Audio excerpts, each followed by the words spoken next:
देव तुमचा सहवास इच्छितो आणि तो प्रत्यक्षात आणण्यासाठी देवाने शक्य ते सर्व केले आहे. बायबल म्हणते की त्याने त्याचा स्वतःचा प्रिय पुत्र येशू याच्या बलिदानाने आमच्या पापांची क्षमा केली आहे. काय आपण हे जाणले आहे?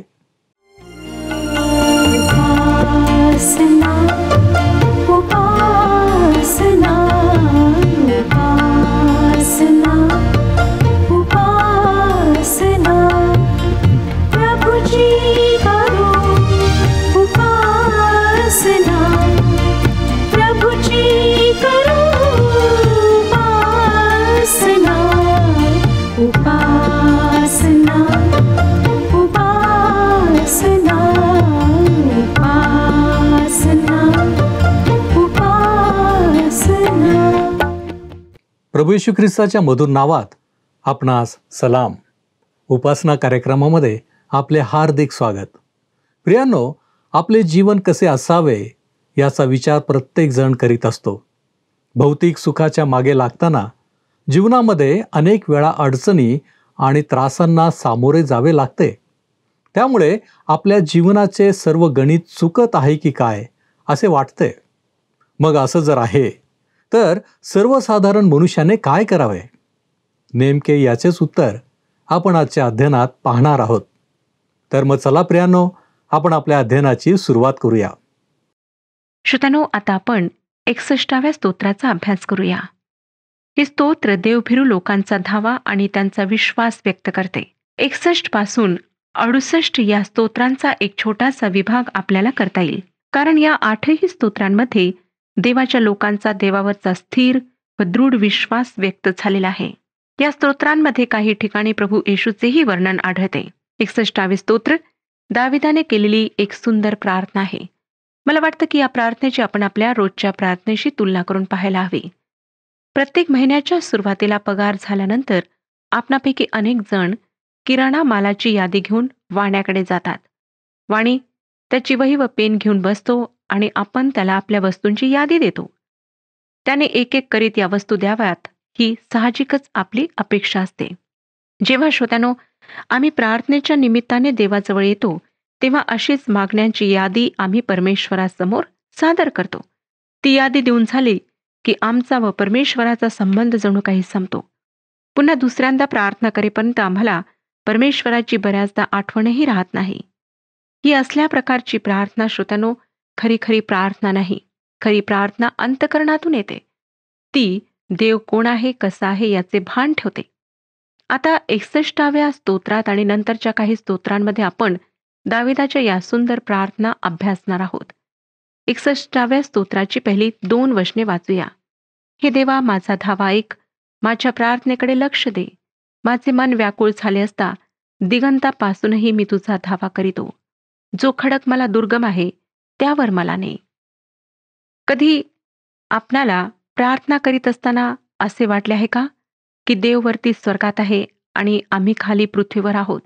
आमच्या प्रार्थना त्याच्यापर्यंत पोहोचत नाहीत. दाविदाला असेच वाटत होते. तो त्याच्या अगदी जवळ जाण्याच्या प्रयत्नात होता. परमेश्वर आपल्यापासून फार दूर आहे असे दाविदाला वाटत आहे. पण तरीही तो आपला धावा ऐकेल, आपल्या प्रार्थनेला उत्तर देईल असा त्याचा विश्वास होता. आणि पुढे तो परमेश्वराला म्हणतो की जो खडक मला दुर्गम आहे त्यावर तू मला ने. संकटातून बाहेर पडणे हे दाविदाला स्वतःच्या सामर्थ्याने शक्य नव्हते. परंतु अशा वेळेस परमेश्वरच त्याला त्याच्यापेक्षा उंच असलेल्या खडकावर सुरक्षित ठेवू शकतो असा त्याचा विश्वास होता. पवित्र शास्त्र आम्हाला सांगते की आम्हाला ज्यावर परमेश्वर सुरक्षित ठेवतो तो खडक स्वतः प्रभू येशू ख्रिस्त आहे. आणि जे त्याच्यावर मनापासून विश्वास ठेवतात त्यांचे जीवन ख्रिस्त येशूमध्ये लपलेले असते.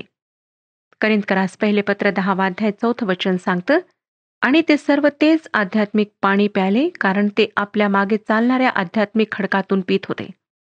तो खडक तर ख्रिस्त होता. ह्या गोष्टींविषयी आपण अजाण असावे अशी माझी इच्छा नाही. श्रोत्यानो, दावीद पुढे परमेश्वरावरचा आपला विश्वास अशा प्रकारे प्रगट करीत आहे. 3ऱ्या वचनात तो म्हणतो, कारण तू माझा आश्रय वैऱ्यापासून लपण्यास बळकट दुर्ग असा होत आला आहेस. आमच्या प्रेमळ स्वर्गीय पित्याचे हे किती सुंदर व सत्य असे चित्र आहे.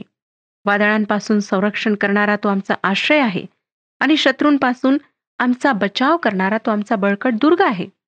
4थ्या वचनात तो म्हणतो, तुझ्या मंडपात मी सर्व काळ राहीन, मी तुझ्या पंखाच्या छायेचा आश्रय घेईन. दाविदाचा परमेश्वरावरचा हा नम्र विश्वास किती सुंदर आहे. संकटात परमेश्वराचे सहाय्य मागायचे व संकट संपताच परमेश्वराकडे उद्धटपणे पाठ फिरवायची अशी दाविदाची वृत्ती नाही. पुन्हा एक वार देवाच्या संदर्भात पंख हा शब्द ह्या ठिकाणी आलेला आहे. येशू ख्रिस्ताने सुद्धा हेच उदाहरण वापरले आहे. ज्या प्रकारे एक कोंबडी आपल्या पिल्लांना आपल्या पंखाखाली घेऊन सुरक्षित ठेवते, त्या प्रकारे येशू ख्रिस्त त्याच्या लोकांना सुरक्षित ठेवणार आहे. श्रोत्यानो, दाविदाने परमेश्वराच्या गोड कृपेचा अनुभव घेतला आहे. म्हणूनच त्याला त्या कृपेमध्ये परमेश्वराच्या मंडपात सर्व काळ राहण्याची व त्याच्या पंखाच्या छायेत आश्रय घेण्याची इच्छा आहे. तसा विश्वास आहे. तुमचा याविषयी काय दृष्टिकोन आहे? 5व्या वचनात तो म्हणतो, कारण हे देवा, तू माझी नवसाची प्रार्थना ऐकली आहे. तुझ्या नावाचे भय धरणाऱ्यांचे वतन तू मला दिले आहे. श्रोत्यानो, दाविदाने परमेश्वराला नवस केला म्हणजे त्याने परमेश्वराला काहीतरी करण्याचे वचन दिले. आम्ही देवाजवळ सतत मागतो, पण देवासाठी काही देण्याचे वचन आम्ही त्याला कधी दिले आहे काय? पुढे 6 आणि 7 वचनांमध्ये दावीद म्हणतो, तू राजाला दीर्घायू कर, त्याच्या आयुष्याची वर्षे कैक पिढ्यांच्या वर्षा इतकी हो. तू देवासमोर चिरकाल राहो, तुझे वात्सल्य व सत्य त्याचे रक्षण करीतील असे कर. या ठिकाणी परमेश्वराजवळ त्याच्या दयेची मागणी करीत आहे. त्याला अर्थात दाविदाला देवाच्या दयेची गरज आहे. माझा विश्वास आहे की जितके आपण देवाच्या अधिक जवळ जातो, तितके अधिक आम्हाला कळते की आम्ही त्याला आमच्या स्तरावर आणू शकत नाही, परंतु त्याला अधिक उंच व उच्च स्थळी आम्ही पाहतो. आणि तेव्हा यशाप्रमाणेच आम्ही सुद्धा येशू ख्रिस्ताला त्या उच्च सिंहासनावर विराजमान पाहू शकतो. आम्हाला आमची अशुद्धता दिसते आणि त्याच्या दयेची आम्हाला किती गरज आहे हे कळते. दाविदाने परमेश्वर कोण आहे व कसा आहे याचे भान ठेवले आहे. म्हणूनच तो त्याच्याजवळ दयेची याचना करतो. त्याने आपण स्वतः किती पापी आहोत याचीही जाणीव ठेवली आहे. म्हणूनच तो देवाजवळ दयेची याचना करतो. 61 स्तोत्र 8व्या वचनात तो म्हणतो, म्हणजे तुझ्या नावाची स्तोत्रे निरंतर गाऊन मी आपले नवस नित्य फेडीत राहीन. श्रोत्यानो, दावीद परमेश्वराला दिलेली वचने पाळून त्याची उपकार स्तुती करायला उत्सुक आहे. तुमचा याविषयी काय दृष्टिकोन आहे? देवाला वचन देण्यात मागे फिरू नका. वचन द्या आणि ते पूर्ण करा. त्याची स्तुती करा आणि तो ते वचन पूर्ण करण्यास तुमची मदत करेल. आता आपण 65वे स्तोत्र अभ्यासणार आहोत. हे एक साधे स्तोत्र आहे व लहान लेकरू ज्या साधेपणाने आपल्या आईवडिलांवर विश्वास ठेवते, तशाच साध्या विश्वासाला व भरोशाला व्यक्त करणारे हे एक सुंदर स्तोत्र आहे. पेरोने यांनी या स्तोत्राविषयी म्हटले आहे की या स्तोत्रा इतक्या उदात्ततेने दुसऱ्या कोठेही परमेश्वरावरचा विश्वास व्यक्त झालेला नाही, इतक्या विजयी सुरात व्यक्त झालेला नाही. तसेच मानवाची क्षणभंगुरता, त्याच्या सामर्थ्याची व श्रीमंतीची व्यर्थता इतक्या स्पष्टपणे इतर कोठेही कबूल करण्यात आलेली नाही. संकटातले धैर्य व भरोसा इतका स्थिर व दृढ इतर कोठेही आढळत नाही. या स्तोत्रासाठी स्पष्टीकरण देणारे शीर्षक नसले तरी परंपरेवरून आम्हाला समजते की दाविदाच्या जीवनातल्या एका अत्यंत दारुण प्रसंगी त्याने हे स्तोत्र रचले. आणि हा विदारक प्रसंग म्हणजे त्याच्या स्वतःच्याच मुलाने अबशालोमाने दाविदाविरुद्ध बंड केले. त्याविषयीचा वृत्तांत आपल्याला जुन्या करारातील शमूएलाचे 2 पुस्तक ह्यामध्ये आढळतो. त्यातील एक संदर्भ वचन आपण वाचूया. शमूएलाचे 2 पुस्तक 15वा अध्याय 30वे वचन. दावीद जैतून पर्वताचा चढाव चढून गेला. तो रडत रडत वर चढून गेला. आपले मस्तक झाकून तो अनवाणी पायांनी चालला. श्रोत्यानो, त्याच्याबरोबरची सर्व माणसे आपली मस्तके झाकून रडत रडत वर चढून गेली. स्वतःच्या आवडत्या मुलाने बंड करावे ही दाविदाच्या जीवनातली एक शोकांतिकाच होती. त्यावेळेस अबशालोम यरुशलेमकडे चाल करून येत होता आणि त्याचा तिथला प्रवेश मोठ्या निर्णयाची वेळ होती. काहींनी दाविदाला अनुसरण्याचे ठरवले तर काहींनी अबशालोमाला अनुसरण्याचे ठरविले. याच वेळेस आपल्याशी कोण निष्ठावान आहे व कोण नाही हे दाविदाला समजले. याच वेळेस त्याच्या अगदी विश्वासातला त्याचा सल्लागार अहितोफेल यानेही दाविदाकडे पाठ फिरवली. तसेच योनाथानाचा मुलगा मफीबोशेत, ज्याच्याशी दाविदाने मैत्री केली होती, त्याच्याही विश्वासघाताविषयी दाविदाला याच वेळेस कळले. आणि श्रोत्यानो, आपण कल्पना करू शकतो की ज्या यरुश्लेम शहरामध्ये दाविदाचे मोठ्या जयघोषासह स्वागत करण्यात आले होते, त्याच शहरात आता त्याच्या विरुद्ध बंड करणाऱ्या त्याच्या मुलाचे जयघोषाने स्वागत होत होते. दाविदासाठी हा अतिशय विदारक अनुभव होता. त्याचे स्वतःचे आप्त व प्रियजन त्याच्या विरुद्ध, त्याच्या जीवाविरुद्ध उठले होते. दाविदाची मोठी मानहानी व बदनामी होत होती. अशा शोकजनक स्थितीमध्ये दाविदाने हे 62 स्तोत्र रचले. या स्तोत्रामध्ये आपण देवाच्या हाती स्वतःला समर्पित केलेला, सर्व वादळांना, संकटांना देवाच्या सामर्थ्याने तोंड देणारा दावीद पाहतो. त्याच्या जीवनातल्या एका अत्यंत कठीण प्रसंगी, संकटाच्या प्रसंगी त्याने हे स्तोत्र रचले.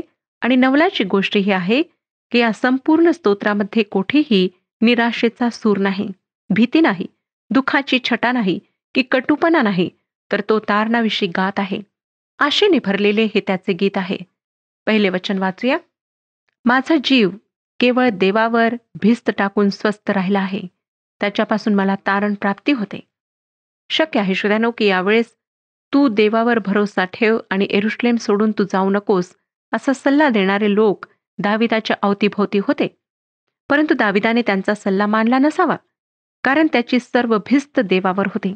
म्हणूनच अनिश्चितता व असुरक्षितता यांचा विचार न करता त्याने विश्वासाने यरुश्लेमेच्या बाहेर पाऊल टाकले.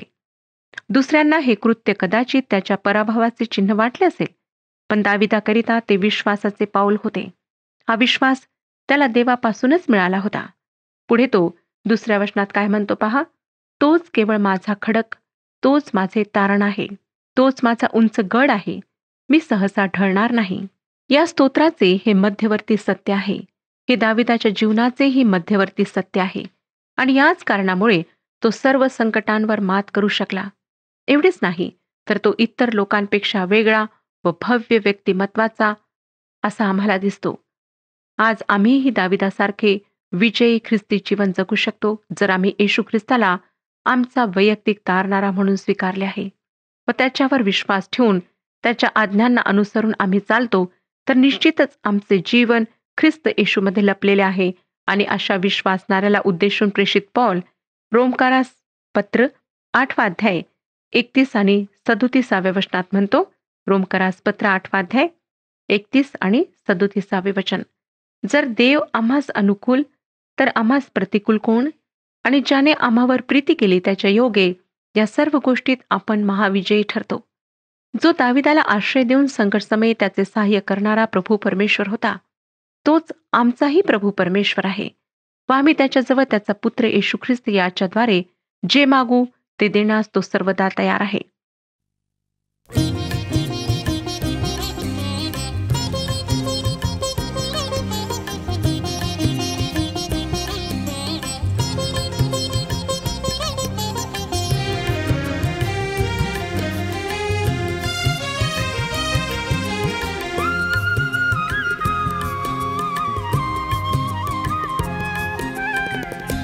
मी उडा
दावीद परमेश्वरावरचा आपला विश्वास ठासून सांगताना 65 स्तोत्र 7 आणि 8 वचनांमध्ये म्हणतो, माझे तारण व माझे वैभव देवावर अवलंबून आहे. माझ्या बलाचा दुर्ग, माझा आश्रय देवच आहे. अहो लोक हो, सर्वदा त्याच्यावर भाव ठेवा. त्याच्यापुढे आपले मन मोकळे करा. देव आमचा आश्रय आहे. दाविदाचे हे बोलणे खरोखर किती सुंदर आहे. कोणी पैसा, सत्ता, धन आणि वैभव यामध्ये धन्यता पावते, परंतु दाविदाचे वैभव देव सहवासात आहे. म्हणजे त्याला राज्यपद, वैभव किंवा इतर कोणत्याही गोष्टी मिळाल्या नसत्या, फक्त देवाचा सहवास लाभला असता तरी तो त्यामध्ये तृप्त राहिला असता. दाविदाने जे शाश्वत आहे व ज्याचा त्याला मृत्यूनंतरही मोठा फायदा आहे, ते धन म्हणजे देव सहवासाची आशा व इच्छा धरली. श्रोत्यानो, तुम्ही काय साठवता? स्वतःसाठी धन संपत्ती गोळा केल्याने स्वर्गात ती तुमच्या मालकीची होईल असे तुम्हाला वाटते काय? न जाणो, तुमच्यासाठी स्वर्गाचे दार उघडले जाणारच नाही तर? असे ना हो. प्रभू येशूने मत्ते शुभवर्तमान 6 अध्याय 31 ते 33 या वचनांमध्ये सांगितले. मत्ते शुभवर्तमान 6 अध्याय 31 ते 33 वचने. काय खावे, काय प्यावे, काय पांघरावे असे म्हणत काळजी करीत बसू नका, कारण ही सर्व मिळविण्यास विदेशी लोक खटपट करीतात. या सर्वांची गरज तुम्हास आहे हे तुमच्या स्वर्गीय पित्यास ठाऊक आहे. तर तुम्ही प्रथम त्याचे राज्य व त्याची धार्मिकता मिळवायची खटपट करा, म्हणजे याबरोबर तीही सर्व तुम्हास मिळतील. श्रोत्यांनो, दाविदाप्रमाणे आम्हीही या कार्यक्रमाद्वारे तुम्हाला परमेश्वरावर, येशूवर विश्वास ठेवण्यासाठी वेळोवेळी उत्तेजन देतो. कारण या जिवंत पुनरुत्थित येशूच्या दयेचा, सामर्थ्याचा आम्ही स्वतः अनुभव घेतला आहे. तो तुम्हास घेता यावा अशी आमची कळकळीची इच्छा आहे. आता आपण 9 वचन वाचूया. मानव प्राणी केवळ वाफ आहेत, ते केवळ मिथ्या आहेत. तराजूत घातले असता ते हलके भरतील, ते सर्व वाफच आहेत.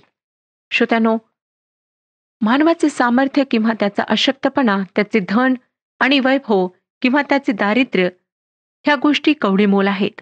त्या वृथा आहेत, कारण मानव प्राणी निव्वळ वाफ आहे, जी काही क्षणातच विरून जाते. ती वाफ ते आहेत. दावीद ही गोष्ट कदाचित अहितोफेलच्या विश्वासघातावरून शिकला असावा. मानव विश्वासास पात्र नाही, हेच त्याला या ठिकाणी म्हणायचे आहे. पुष्कळसे लोक इतरांकडे पाहून ख्रिस्ती जीवन जगण्याचा प्रयत्न करतात आणि निराश होतात, हताश होतात. पण जर आमची दृष्टी येशू ख्रिस्तावर खिळलेली राहील, तर आम्ही कधीच हताश व निराश होणार नाही. पुढे 10 वचन वाचूया. जुलूम जबरदस्तीवर भिस्त ठेवू नका, लूट केल्याची शेखी मिरवू नका. संपत्ती वाढली तरी तिच्यावर चित्त ठेवू नका. श्रोत्यानो, आम्ही स्वतःचे शारीरिक बळ व धनसंपत्ती यांच्यावरही भाव ठेवू नये असे दावीद सांगत आहे. 11व्या वचनात तो म्हणतो, एकदा देव बोलला आहे, मी 2दा हे ऐकले आहे की सामर्थ्य देवाचे आहे. दाविदाने जगाचा भरपूर अनुभव घेतला होता आणि मानव प्राणी किती अविश्वसनीय आहे, कसा वाफेसारखा आहे याचा त्याने अनुभव घेतला होता. परंतु त्याच वेळेस सामर्थ्य केवळ देवाचे आहे हेही तो शिकला होता. परमेश्वराला जे हवे ते सर्व करण्याचे सामर्थ्य त्याच्याजवळ आहे. दाविदात सामर्थ्य नव्हते. तो निव्वळ एक महान राजा होता, पण त्याला महान देवाने बनवले होते. जर यरुशलेमेत त्याने परत यावे अशी देवाची इच्छा नसेल तर तो येणार नाही. सर्व काही तो देवावर सोपवित आहे, कारण सर्व सामर्थ्य देवाजवळ आहे. आज जगात सत्ता प्राप्त करण्यासाठी, सामर्थ्यवान होण्यासाठी लोक अनेको प्रयत्न करीत आहेत, जे उद्ध्वस्त होणारे, नाश होणारे आहेत. हे मानवाचे प्रयत्न आहेत, पण दाविदाला जे खरे सामर्थ्य आहे, जो खऱ्या सामर्थ्याचा उगम आहे, ते सापडले होते. तो 12व्या वचनात पुढे काय म्हणतो पहा. शिवाय हे प्रभू तुझ्या ठायी वात्सल्य आहे, कारण प्रत्येकाला त्याच्या कृतीप्रमाणे तू प्रतिफळ देतोस. दावीद असे म्हणत आहे की सामर्थ्य देवाचे आहे आणि ते वापरण्यासाठी आवश्यक असलेली दयाही, वात्सल्यही त्याच्या ठायी आहे. तो आपल्या सामर्थ्याचा उपयोग स्वतःच्या मर्जीने हवा तसा हुकुमशहाप्रमाणे करीत नाही, तर दयेने करतो. जुन्या कराराचा गाभा म्हणजे परमेश्वराची दया आहे आणि नवीन कराराचा गाभाही परमेश्वराची दया आहे. फक्त प्रश्न हा आहे की आम्हाला त्या दयेचा अनुभव घ्यायची इच्छा आहे की नाही. परमेश्वर किराणा दुकानाचा मालक किंवा वाणी नाही श्रोत्यानो की तुम्ही तुमच्या मागण्यांची यादी त्याला द्यावी. त्याने त्या वस्तू तुम्हाला द्याव्यात. प्रभू परमेश्वर सामर्थ्यशाली आहे, दयाळू आहे, वात्सल्य त्याचे आहे, तो चांगला आहे. त्याच्याकडे प्रार्थनेद्वारे जात असताना आम्ही त्याच्या सद्गुणांचे भान राखले तर त्याचा व आमचा नातेसंबंध अधिक सुंदर व दृढ होईल. मुलाला आपल्या पित्याविषयी जसं आदर व प्रेम वाटते तसेच तुम्हाला तुमच्या स्वर्गीय पित्याविषयी वाटेल. तुमचे नाते वाण्याच्या नात्यासारखे व्यावसायिक धंदेवाईक असणार नाही आणि या प्रेमळ पित्याजवळ तुम्ही आपले हृदय सहजपणे मोकळे करू शकाल. आता आपण 63व्या अध्यायाचा अभ्यास करूया. या स्तोत्रामध्ये स्तोत्रकर्त्याची जीवनी पाण्यासाठी लागलेली तहान व्यक्त झाली आहे व या स्तोत्राचे शीर्षक आम्हाला सांगते की दावीद यहुदाच्या रानात असताना त्याने हे स्तोत्र रचले. मला तर वाटतं की हे स्तोत्र म्हणजे दाविदाने परमेश्वराला उद्देशून लिहिलेले प्रेमगीत आहे. हे एक विशेष स्तोत्र आहे. जखमी हृदयाला मलमपट्टी करणारे, दुखऱ्या मनावर हळूवार फुंकर घालणारे असे हे स्तोत्र आहे. या स्तोत्रात जीवनी पाण्याची तहान व्यक्त होते. फार आधीच्या मंडळीत उपासनाच्या वेळेस रोज हे स्तोत्र गायला जात असे. तसेच सभांच्या वेळेसही हे स्तोत्र गायला जाई. सुंदर विचार या स्तोत्राद्वारे व्यक्त झालेले आहेत. पहिली 2 वचने वाचूया. हे देवा, तू माझा देव आहेस. मी आस्थेने तुझा शोध करीन. शुष्क, वृक्ष व निर्जल प्रदेशात माझा जीव तुझ्यासाठी तान्हेला झाला आहे. माझ्या देहालाही तुझी उत्कंठा लागली आहे. अशा प्रकारे तुझे बळ व वैभव पाहण्यास पवित्र स्थानी मी तुझ्याकडे दृष्टी लाविली आहे. श्रोत्यानो, कडक उन्हाळ्याच्या दिवसांमध्ये भर दुपारी रस्त्याने जात असताना जीव तहानेने कासावीस होणे कसे असते हे तुम्हाला मी सांगण्याची आवश्यकता नाही. दाविदाचे अंतःकरण परमेश्वर भेटीसाठी तसेच तान्हेले झाले होते. दावीद संपूर्ण तनाने आणि मनाने परमेश्वराची आशा धरून आहे. परमेश्वराचे सामर्थ्य, त्याचे वैभव पाहण्यास तो फार उत्सुक झाला होता.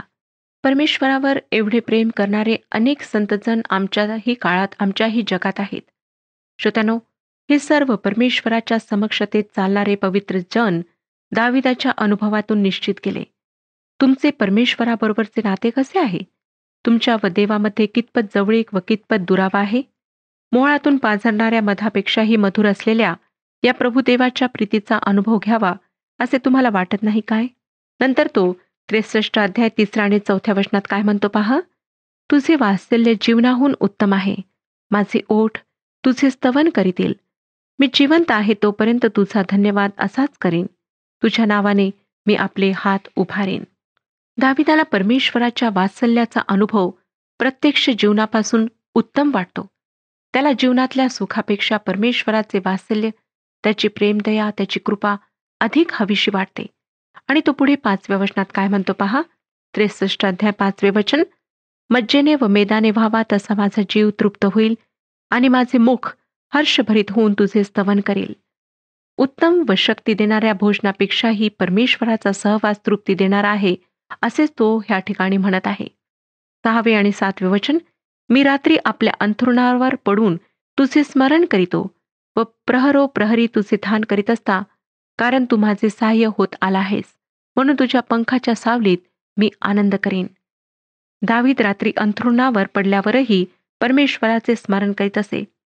श्रोत्यानो, काय आम्ही अशा प्रकारे परमेश्वराला स्मरण करतो? आता पुढे 8व्या वचनात तो काय म्हणतो पहा. माझ्या जीवाने तुझी कास धरिली आहे. तुझा उजवा हात मला सांभाळून धरितो. दावीद आणि परमेश्वर यांचे हे किती सुंदर नाते आहे, होय ना श्रोत्यानो? घराबाहेर पडल्यावर लहान लेकराने आपल्या वडिलांचा हात घट्ट धरावा व त्यांच्यावर पूर्णपणे विसंबून राहावे व आपल्या लहानग्याला नीट सांभाळत वडिलांनी त्याला हाताला धरून चालवीत न्यावे, असेच चित्र यावेळेस डोळ्यासमोर येते. परमेश्वराबरोबर अशा प्रकारचे नाते कायमकरिता प्रस्थापित करायला मला आवडेल. 9 ते 11 वचनांमध्ये तो म्हणतो, पण जे माझ्या जीवाचा घात कराव्यास टपले आहेत ते पृथ्वीच्या अधोभागी जातील. तरवारीने त्यांचा निपात होईल. ते कोल्ह्यांचे खाद्य होतील. राजा देवाच्या ठाई हर्ष पावेल. जो कोणी त्याची शपथ वाहतो तो उत्साह करील, कारण असत्य बोलणाऱ्यांचे तोंड बंद होईल. दाविदाला ही पूर्ण खात्री होती की परमेश्वर त्याच्या शत्रूंचा निकाल लावेल आणि त्याचा भरोसा जिवंत परमेश्वरावर आहे. म्हणून त्याने त्याची कास धरली आहे, म्हणून तो त्याला सांभाळून नेईल. तो त्याच्या ठाई हर्ष पावेल.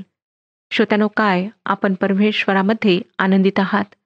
जर नाही तर आज त्याच्यावर पूर्ण भरोसा ठेवा. परमेश्वर आपल्या सर्वांस आशीर्वाद देऊ.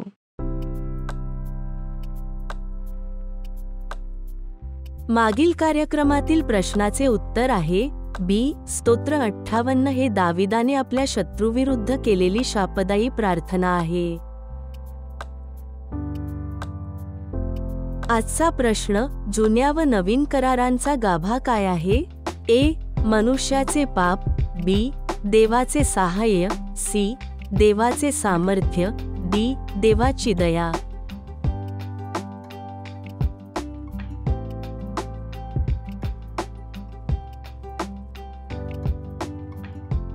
प्रियांनो, या प्रश्नाचे उत्तर उद्या सकाळी 6 वाजण्याच्या आधी पर्याय ए, बी, सी किंवा डी लिहून आपले नाव, पत्ता आणि ठिकाण यासोबत मोबाईल नंबर 7021474742 वर SMS किंवा व्हॉट्सॲप करा. प्रियांनो, आमच्या जीवनामध्ये आम्हाला देवाच्या दयेची गरज भासते. आम्हाला देवाचा धावा देखील करावा लागतो. माणसांचे जीवन हे क्षणभंगूर आहे. म्हणूनच आम्हाला आमची भिस्त देवावर ठेवावी लागते. म्हणजे आम्ही काय केले पाहिजे? आम्ही देवाला आमचा दुर्ग आणि आश्रय केले पाहिजे. प्रियांनो, काय आम्ही ख्रिस्ताला आमचा खडक आणि तारण म्हणून स्वीकारले आहे? काय आम्ही मनापासून देवाचा धावा करतो? काय आम्ही आस्थेने देवाचा शोध घेतो? आपण प्रार्थना करूया. आमच्यावरती प्रीती करणाऱ्या आमच्या महान प्रेमळ परमेश्वरा, धन्यवाद देतो, तुझी स्तुती करतो. तुझ्या सानिध्यामध्ये तू आम्हाला घेतलेला आहेस. आज तू आम्हाला दाखवून दिलेला आहेस की आम्ही तुझ्यावरती भिस्त ठेवणं आमच्यासाठी किती लाभदायक आहे. होय प्रभूजी, कदाचित आमच्या आजपर्यंतच्या जीवनामध्ये अशा प्रकारचा विश्वास आम्ही तुझ्यावरती ठेवलेला नसेल. कदाचित प्रभूजी आम्ही तुझ्यापासून दूर असू. कदाचित आम्ही तुला ओळखलेलं नसेल.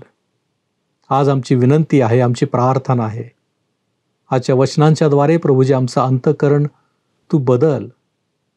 आम्ही तुझ्या मार्गामध्ये यावं म्हणून तू आम्हाला सहाय्य कर.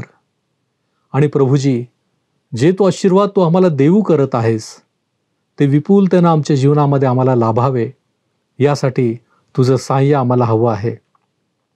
आणि म्हणून प्रभूजी आम्ही आमचं लक्ष तुझ्याकडं लावत आहोत. तू आम्हाला सहाय्य कर. तारणारा प्रभू येशू ख्रिस्त याच्या गोड आणि गौरवी नावात हे प्रार्थना करतो म्हणून तू ऐक. आमेन. प्रभू येशूची कृपा आपणाबरोबर सदैव असो.